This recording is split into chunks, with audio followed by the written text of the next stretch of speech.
Let's take a look at this problem. We got 10 minus I over I.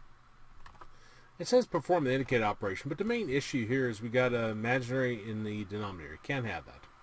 Well, if you got a single item down here, we don't got a real part and imaginary part, just we got the imaginary part, then what we're going to do is we're going to always multiply top and bottom by I. And that's always the case whenever you have just an imaginary part down here. Well, up on top, I'm going to take I times 10 minus I.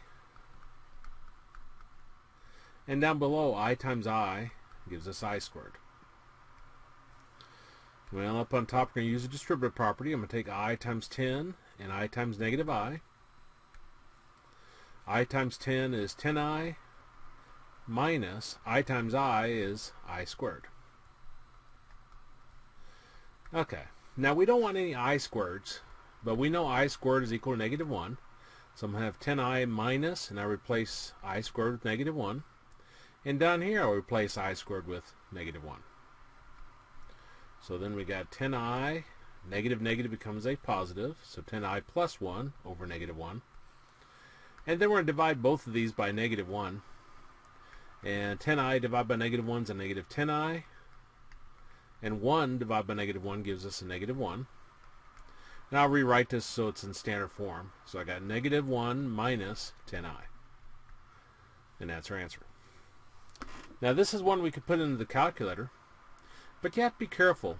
Whenever you deal with fractions and you got more than a single number, single variable, or single I in top or bottom, you have to put parentheses around it. Now I got a single I down here, so I don't worry about that. But up on top, I'm going to need to put parentheses around top to plug it in. Other than that, I just type in as you see it.